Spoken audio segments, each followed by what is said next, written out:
Today, on What It's Like, back at John Kufleitner's to take a look at this 1956 Buick Century 4-door hardtop. But before getting into all of that, I'm Jay. Welcome to What It's Like. This channel, we feature the classics, vintage, some exotics, lots of orphan cars, cars that are off the beaten path. We dive in deep, give period correct ads, as well as specs and perspectives that a lot of people simply don't show. If that sounds of interest to you, subscribe and hit the bell icon next to it to never miss a video. Let's talk 1956 Buick. In 1956, Buick was offered in 19 models in 4 series. Special was in the basement, followed by Super, Century, Roadmaster at the top. Century could be had as a 2-door convertible, 2-door hardtop, 4-door hardtop, 4-door deluxe hardtop, station wagons. Before diving in too deep, let's talk about what the Buick Century is/was for Buick. Offered in 6 generations. The Century technically was first offered in 1930 under the Series 60 name. Then it was renamed Century in 1936. First generation ran from 1936 to 1942. Second generation, 1954 to 1958. Our featured car fits in the second generation category. Third generation ran from 1973 to 1977. Fourth generation, 1978 to 1981. Fifth generation, 1982 to 1996. And the last generation, as of so far, they could bring back the Century name, 1997 to 2005. 1956 is classified as second generation. It is classified as a full-size car built on the GM B-body platform, which is also shared with the Oldsmobile 88. Buick reintroduced the Century by taking the smaller special body, which was lighter, and putting the largest and most powerful engine they had on offer, the 322 Nailhead V8, into their car, making it a force to be reckoned with. According to the article that I got all of this information from, they are suggesting that this was the fastest production car on offer in 1956. I have to research that a little bit more. I think the Packard, not the Packard, but I think Studebaker Golden Hawk is faster than it. It goes 0 to 60 in 10 seconds. That seems kind of slow for 56. I know that all the powerhouses didn't come out until 58, but I think there's cars that are faster than it. Let's talk specs. 205 inches long, 75.5 inches wide. It rides a wheelbase of 122 inches. 0 to 60 is 10 seconds. It does a quarter mile in 18.1 seconds. Weighs 4,001 pounds. Production, total 1956 Buick production was 572,024 units, of which 102,188 were Buick Centuries, and of that number, 4-door hardtops, 20,891 units.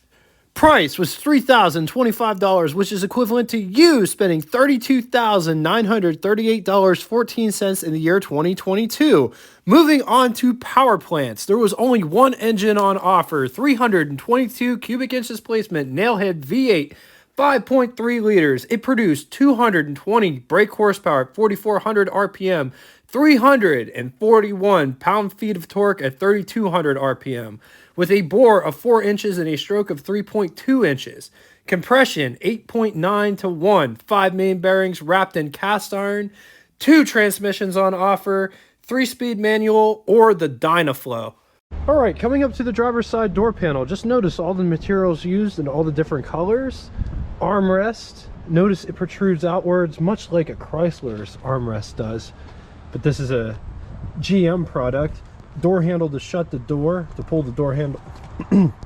This is the door handle to pull the door shut. Armrest, door handle to get out. This is the window crank for the vent window, and you have to make sure that the vent window is unlocked before you crank it open, and that's how that operates. This is the crank for the big window. It operates like this. Notice the window is all trimmed out.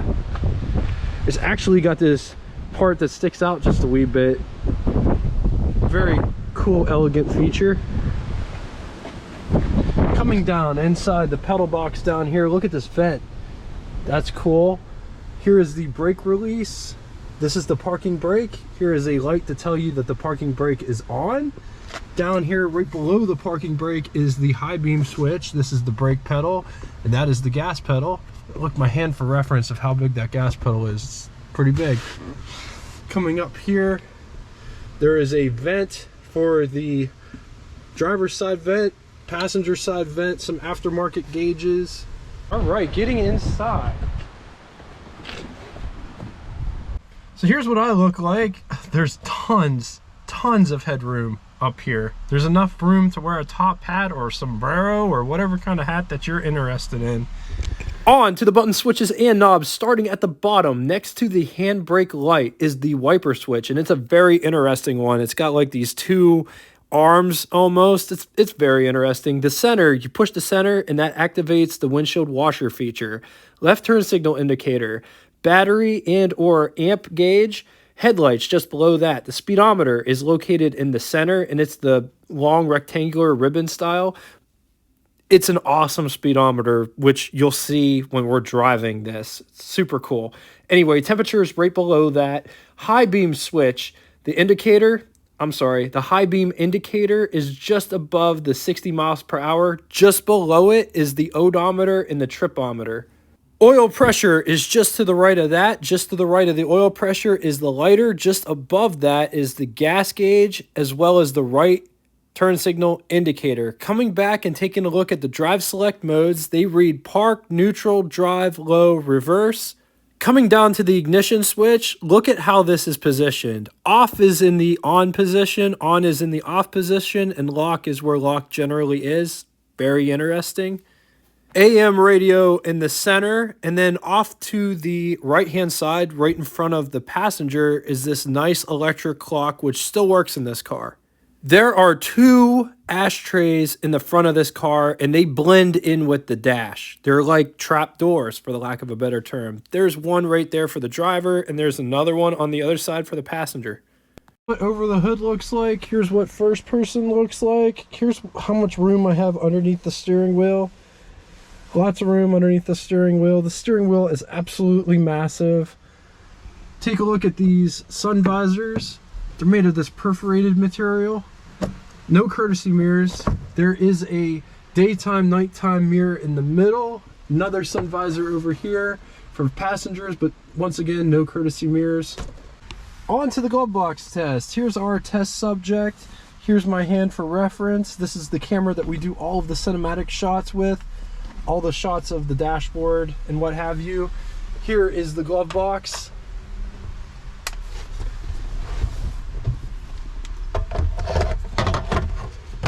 I just like showing this because these glove boxes look tiny, but in reality they're actually really big. They're bigger than most of the glove boxes in cars now. So there it is, fits in the glove box. Right underneath the glove box, this is a tissue dispenser. This was a dealership installed accessory, and it's awesome that it's still here because a lot of times these things just disappear. All right, coming up to the rear door.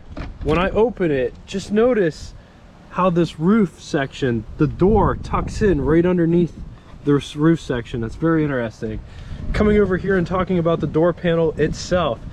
This is the rear door panel on the passenger side. It's a lot like the front door panel on the driver's side, only it's in the rear and it's on the passenger side. Notice the dip. All of the GM body cars, except maybe the Cadillac. I haven't been in a 56 Cadillac yet.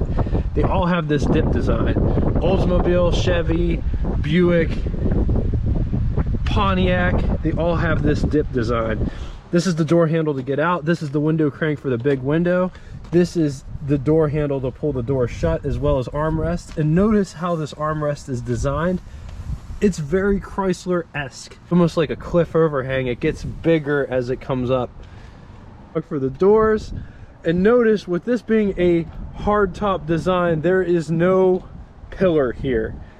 And I always wondered how this worked. So when you open up this door, you can really see it. There's only like this post that comes up midway, and that's the only thing that holds the door on, but it's not flimsy. Like, I'm shaking this with all my might and I can't move it, so it's not flimsy. It's just a very unique design, and I always wondered about that. So that's a good look at what that looks like. Check out how much space you have back here. All right, getting in the rear seat. Lots of space back here. There's tons of headroom. There's actually lots of space as well. Here's my knees in relationship to the back of the front seat. Both sides, I can kind of sort of stick my hand midway. Ashtray back here, as well as cigarette lighter. This rope is if you had a lap blanket, you could put a lap blanket here on both sides.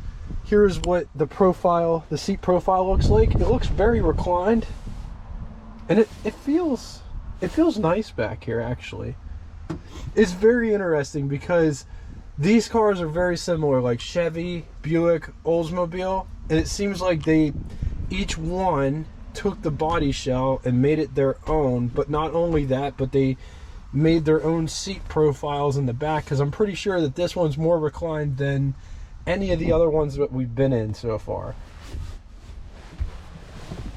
56 Oldsmobile was comfortable as well. I think the Oldsmobile seats were more comfortable than these seats. There is a armrest here in the center, pulls down like and works like that.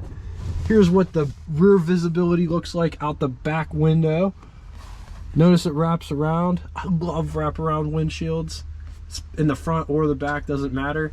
This one's got those ribs for the fake convertible top look, but it's only got 2 ribs. There's not one in the center. So that's interesting. There's a coat hook over here. There's one dome light in the center. And there's another coat hook on this side. There's only one ashtray, which is in the center.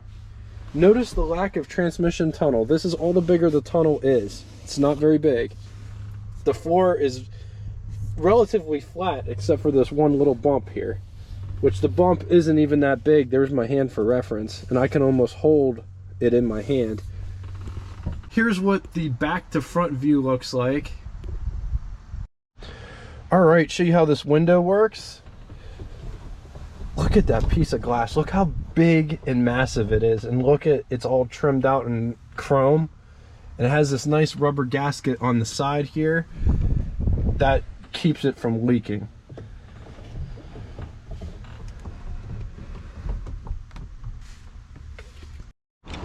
Here's what the other window looks like when it's rolled up, and here's the outside of that seam so you can see what that looks like. And that's how it shuts. So that's what it looks like when the windows are up and the doors are shut. But just look at how this operates. So when you open the door,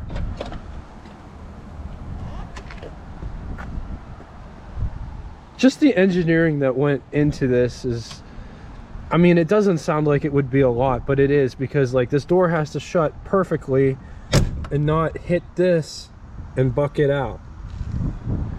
Coming back to the trunk section, this is how big and massive this trunk section is. Full size bias ply spare tire, as well as bumper jack off to the side. This trunk is so huge. This is what I look like in the back of the trunk. I could lay down back here. There's lots of space to do that. Coming to the under the hood section, getting underneath the hood of this, there is one lever, 2 catches though. The lever's right up inside here, kind of sort of right underneath the C in Buick. Pop that up, that takes it to that level. The secondary catch is right here underneath the I, directly in the center.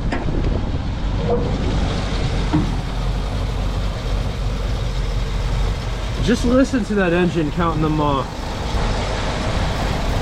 Super smooth running engine this is.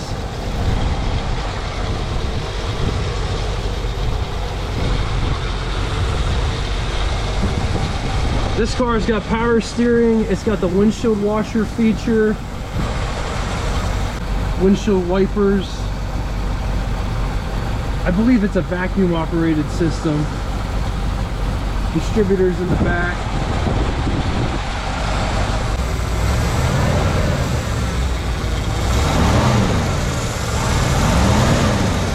starting procedure. The starting procedure in this is very interesting. So start this, you have to pump the gas 2 or 3 times. Make sure the car is in park. Flip the switch to the on position. The starter is on the gas pedal. So to start it, it has to be in park. Just push the gas down. And that's it. That's how you start it. So just to show you real quick, if you have it in neutral, flip the switch to the on position.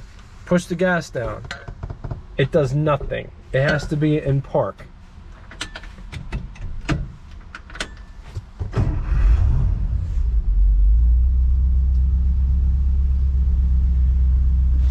Also, take a gander at these gauges. When it's running, notice the needle has this piece of paper on the back of it taped to it that has like a green arrow when you're in the green. It's very interesting. I like that. Gear, just listen to the noise that it makes with every shift.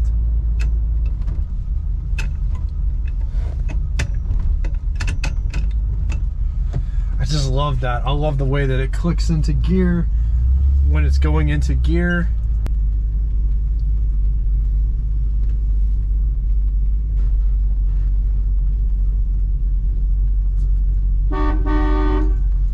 Yeah, masculine horn.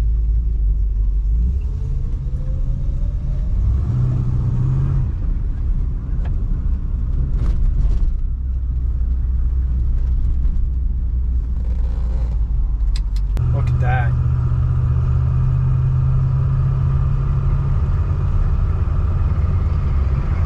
This car's on really skinny tires, so it has a unique driving experience. Car feels almost too big for the skinny tires that it has. Tires are harder to drive on too as well. Like if you let it sit for too long, there becomes like a flat spot, and then you got to get it going for a little bit, and then it likes to just kind of go any which way until you get them true. Much is the case with this car. It's kind of pulling a little bit.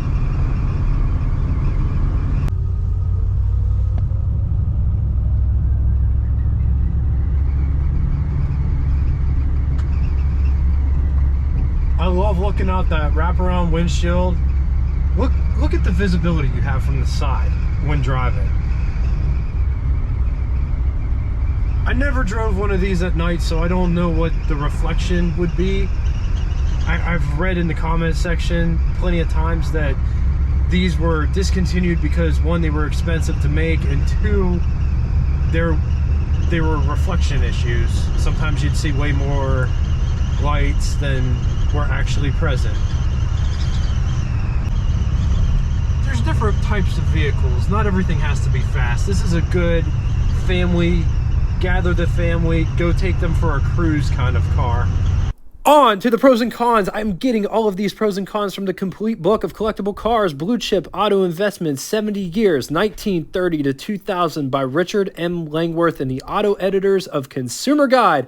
On the positive side, still relatively affordable, outstanding performance, especially on the 54 through 56 models. Readily available, nice period styling. Against it, high fuel costs, and some say oil consumption. Future price appreciation is cloudy. 57 workmanship and roadability. All right, it's on to name that tune. First person to give me the correct name as well as song title will have their comment pinned to the top of the comment section. Thank you all so much for coming out and watching this. I really appreciate it. Until next time, toodaloo!